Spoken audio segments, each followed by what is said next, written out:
நான் ஒன்னே ஒரு கேள்வி கேக்குறேங்க. தேசிய, அதாவது இந்த தேசத்துக்கு துரோகம் செய்தவர்கள் என்றால் RSS தேசிய கொடியை எரிக்கலையா? RSS தேசிய கொடியை எரிச்சிட்டு நாங்க இந்த நாட்டுக்கு இந்து நாடாக பிரகடனப்படுத்தணும், இந்த தேசிய கொடியை நாங்க மறுக்கிறோன்ற படம் எத்தனை புகைப்படம் இருக்கு, நாங்க காட்டட்டுமா? அவங்க மேல என்ன நடவடிக்கை எடுத்தீங்க?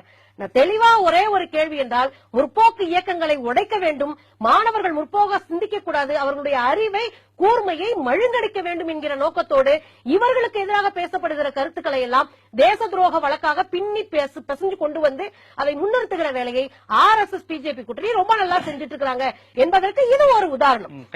ராஜ்நாத் சிங் ஆவேசமா பேசினார்ல, இன்னைக்கு ஏன் சத்தம் போடாம இருக்கிறாரு?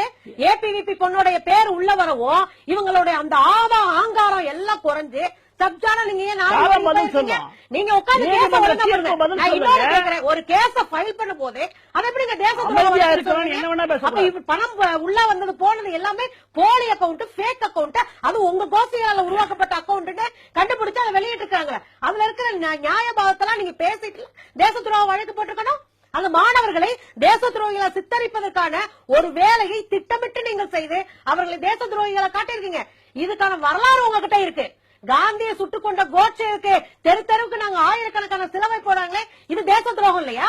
என் தேச தந்தையை சுட்டுக் கொண்டவனுடைய சிலையை வச்சு நான் கொண்டாடுவேன் போது எங்க போயிருந்துச்சு உங்க தேசம் பொத்துக்கிட்டு வந்த அந்த தேசத்தை தியாகம் எங்க போச்சு நான் கேட்கிறேன். அன்னைக்கு வாய மூடிட்டு இருந்த நீங்க அன்னைக்கு கோட்சே கையில யார் பேர் எழுதிட்டு போலாம்? ஒரு முஸ்லீம் பேரை எழுதிட்டு போய் முஸ்லீம் கலவரத்தை கொண்டு வரதுக்கு தெளிவா இருந்தான். அதே மாதிரி நீங்க என்ன பண்ணீங்க? உங்களுக்கு லட்சமா சொல்ல முடியுங்க. 2006 மகாராஷ்டிராவில் நடந்த ஒரு குண்டு வெடிப்புங்க, ஒரு வீட்டுக்குள்ள குண்டு செய்யறாங்க. அன்னைக்கு குண்டு வெடிச்சோடனே யாரை செத்தாங்கன்னா எல்லாம் இந்து பசங்க செத்தது. அங்க உள்ள போய் பாத்தீங்கன்னா ஒரு புர்கா இருக்கு, ஒரு தாடி மீச ஒட்ட வைக்கிறதுக்கான அந்த இன்ஸ்ட்ருமெண்ட் எல்லாம் கிடக்குன்னு அந்த கோர்ட்ல பதிவு பண்ணப்பட்ட கேஸ். பசங்க இருந்த வீட்டுல அந்த வெடிகுண்டு தயாரிக்கிறாங்க இல்லையா, அந்த தயாரிச்சிட்டு இருக்கும் போது வெடி விபத்து ஏற்படுது, அந்த பசங்க செத்து போறாங்க. அந்த 4 பேர் இந்த பசங்க வீட்டுக்குள்ள லுங்கி, ஒட்டுத்தாடி, தொப்பி, புர்கா ஒண்ணு, பர்தா ஒண்ணு, நான் ஏராள கதையெல்லாம் இல்ல, இதெல்லாம் நிரூபிக்கப்பட்ட கோர்ட்ல இருக்கிற கேஸ்.